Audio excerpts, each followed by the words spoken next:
वार्ता जारी रखते हुए शतानंद जी ने कहा, हे रामचंद्र, देवताओं के चले जाने के बाद विश्वामित्र ब्राह्मणत्व प्राप्त करने के लिए पूर्व दिशा में जाकर पुनः कठोर तपस्या करने लगे।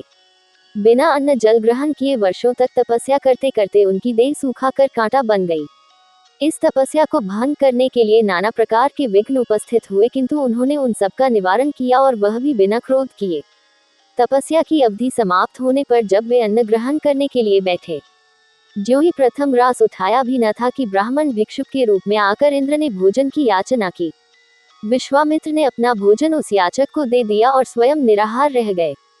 इंद्र को भोजन दे देने के पश्चात विश्वामित्र के मन में विचार आया कि संभवतः अभी मेरे भोजन ग्रहण करने का अवसर नहीं आया है, इसीलिए याचक के रूप में यह विप्र उपस्थित हो गया।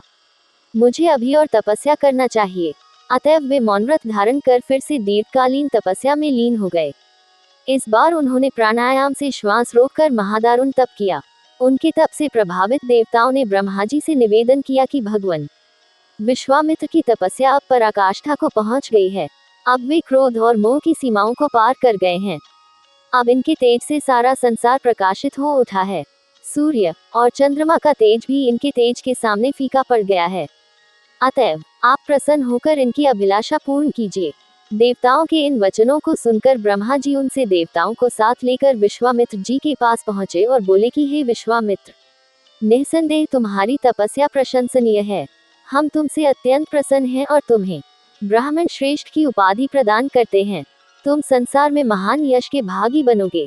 ब्रह्मा जी से यह वरदान पाकर विश्वामित्र ने कहा कि हे भगवान, जब आपने मुझे यह वरदान दिया है तो मुझे ओंकार, कार तथा चारों वेदों का ज्ञान भी प्रदान करें।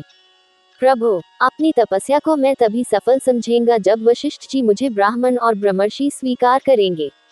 विश्वामित्र की बात सुनकर समस्त देवताओं ने वशिष्ठ जी के पास जाकर उन्हें सारा वृतांत सुनाया।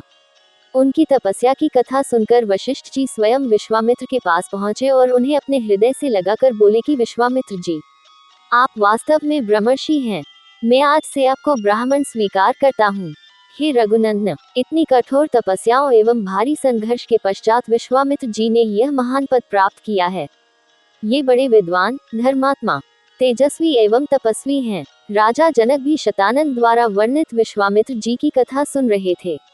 वे बोले, हे कौशिक, मैं आपको और इन राजकुमारों को मिथिला में पाकर कृतार्थ हो गया हूँ। अब अधिक समय व्यतीत हो चला है। भगवान भास्कर अस्ताचल की ओर जा रहे हैं। संध्या उपासना का समय हो गया है, इसलिए मुझे आज्ञा दीजिए। प्रातःकाल पुनः आपके दर्शन के लिए आऊंगा। इस प्रकार मुनि से आज्ञा ले राजा जनक अपने मंत्रियों सहित विदा हुए। विश्वामित्र जी भी दोनों राजकुमारों के साथ अपने निश्चित स्थान के लिए चल पड़े।